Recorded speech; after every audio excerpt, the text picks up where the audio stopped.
These are the brand new sights from Osight, the C and the K. Let's get into it.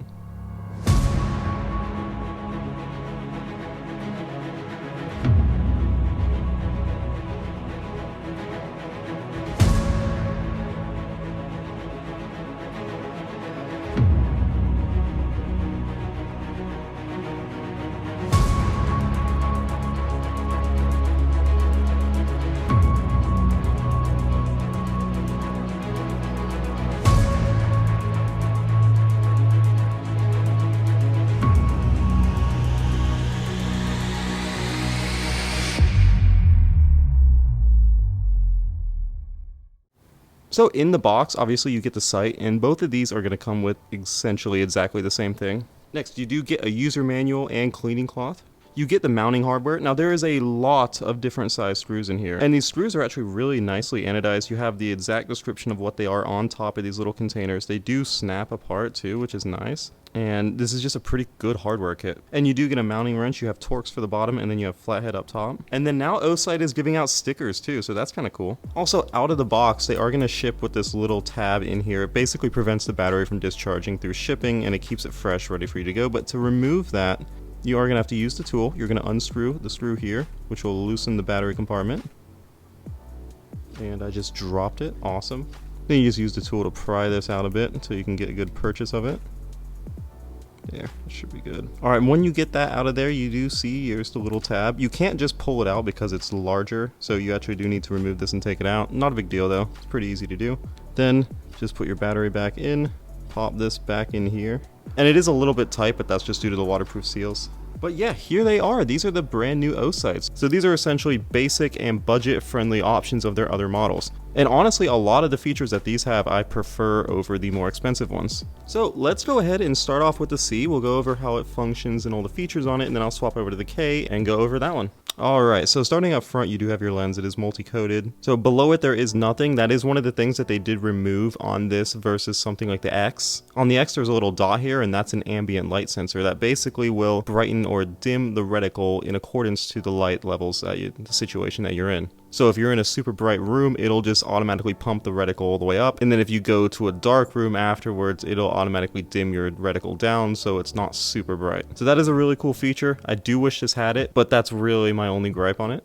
Around the side, you do have the Osight markings. You have your plus and minus buttons. You have a little drain hole there, one on the other side as well. Around your back, you do have your elevation screw right here. And you can see that I can put my finger in here. This is not a closed emitter optic. This is open. That is to be expected on an optic priced the way this one is. Up top, nothing. The X has a charging case, and the X also has a little charging port right there that the charging case connects to. That's one that I'm not sad to see go because I don't really like rechargeable optics and rechargeable lights and stuff. I like them to have replaceable batteries. On the side, you have your battery tray again. Then you have your windage screw, and then there's another little hole there. On the bottom, nothing. You do have the two holes for mounting, and then the two spots up front that'll interface with your RMR mount. And yeah, that's it. Alright, let's go ahead and go over how to use the Osight C. So go ahead and turn it on. You can just press either one of the buttons. It's going to turn on. And then you can see that the reticle is on. We'll go ahead and focus in on that. Obviously you have plus and minus. That does exactly what you think it would do. Raise and lower the brightness of the reticle. When you do get to the max, you can see that it does blink to indicate that that is the max brightness. This thing does get really bright too, by the way. And then to turn it on, just press and hold both buttons for a couple seconds. And there it is. It is off. Now this optic does have motion sensing mode, which is kind of cool. So to activate and deactivate that, you're going to use the minus button. You just got to double press and hold that for 3 seconds, and the reticle will flash, indicate that you put it in motion sensing mode. So let's go ahead and do that. I'm going to double tap and hold this for a few seconds here. There you go. Now it flashed once, and that indicates that motion sensing mode is active now. So if I leave this on, I can just put it down. After 3 minutes of inactivity, it will automatically turn off. Then whenever you pick up your weapon, the optic will turn right back on. If you don't want to use that feature, just double tap it again and hold it. Alright, and you can see that it blinked twice, and that means that it is turned back off. So this optic also has multiple different reticles, which is pretty cool. And again, you can cycle through those by using the minus button. Instead of double tapping it and holding it, you just hold it. So let's go ahead and focus on the reticle.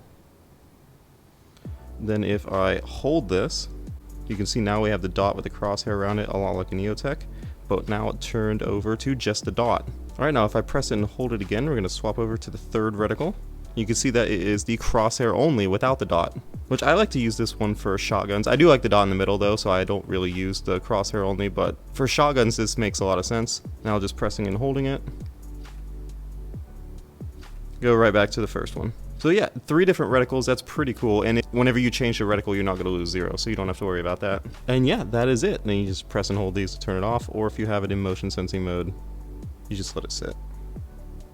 So let's go over the size and runtime of this guy. Obviously this is going to be larger than the other because this is meant for an RMR footprint, basically a full-size handgun. So let's go over battery life. Obviously battery life is going to be different depending on the reticle that you use, but starting with the dot with the crosshair around it, you're going to get 30,000 hours of runtime. If you swap it over to the crosshair only, you're going to get 40,000 hours of runtime. But if you want to use only the dot, that's where you get a ton of runtime. You get 100,000 hours of runtime on only the dot. It is also 1 meter drop test rated, IPX6 waterproof rated, and you have a good working temperature from -22 to 140 degrees Fahrenheit. So your length is going to be 1.77 inches, width is going to be 1.18, and height is also going to be 1.18. So dimensionally they're the same, width and height, and then length is just a little bit longer. Your weight is 1.48 ounces as well. Window size as well, 3/4 inches high, 0.95 inches wide. So a pretty large window on this guy. I also brought this out to compare it to. This is a Trijicon RMR. It's another full-size optic. If I place it next to it, you can see just how much taller the Osight is over the RMR. Length is basically the same. Your deck height is also basically the same on these. But yeah, your main difference is window size. So moving over on to the K. This is the RMS-C footprint optic. This one is made for compact, thinner handguns. So starting up front, you do have your glass again, and again, it is multi-coated. Below it, there is no ambient light sensor, which is something that I do miss on it.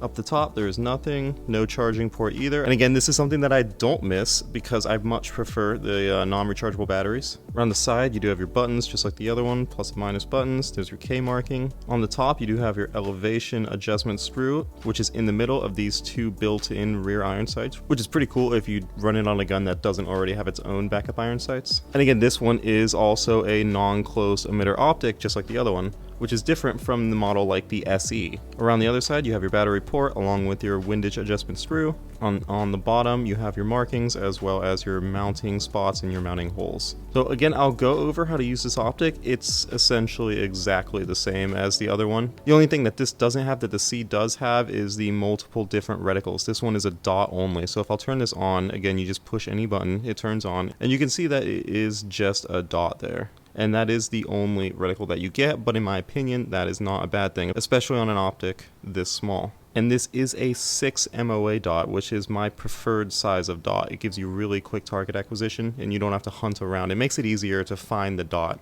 Pushing and holding them both will turn off the optic. And then again, this one also has motion sensing mode, so if I just double tap and hold that, you're going to see it blink. So it was already in motion sensing mode. It blinked twice to turn that off. If I do it again, it'll blink once to turn it back on. There you go.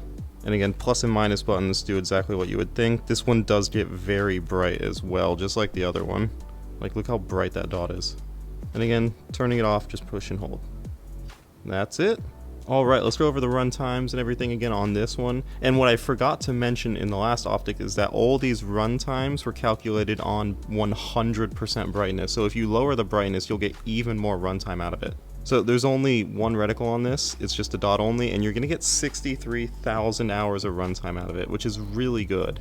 This optic is also 1 meter drop test rated and IPX6 waterproof. It also has the same working temperature of -22 to 140 degrees Fahrenheit.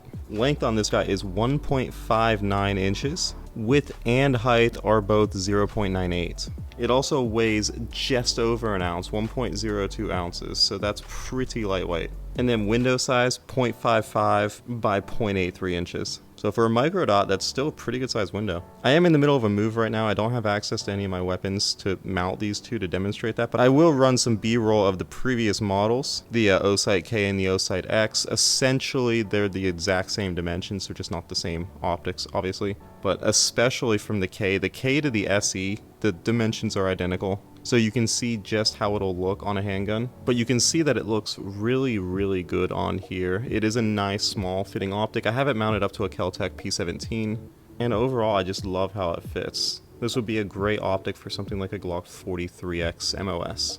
And then for the Osight C, I'm going to run some B-roll of the Osight X. The dimensions are a tiny bit different, but not by much. So you can still get a really good idea of what this is going to look like on a gun. And I have it mounted up to a shotgun. Now, something that I love with these full-size ones, especially with these large windows, is to put them on shotguns. And you can get the Picatinny adapter to convert the RMR to the Picatinny and then run it on whatever you want. They also make a riser as well, I believe. So if you want to use it on something like an AR, you can do that. But you can see that it looks really good on a shotgun, and especially with the multiple different reticles, it makes it a really good option for that.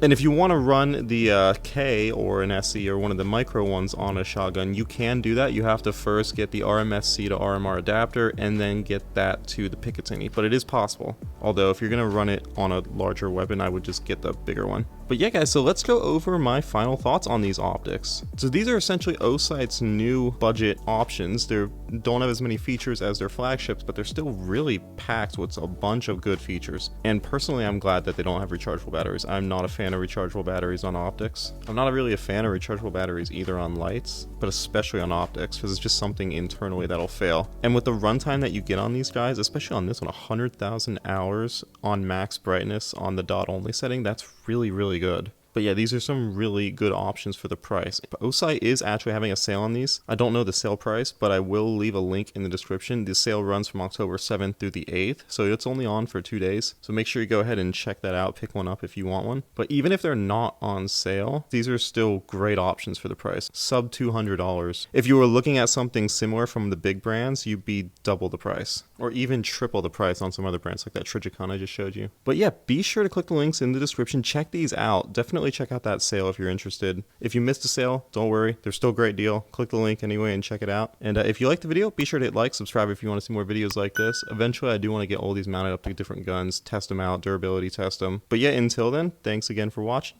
I'll see you later.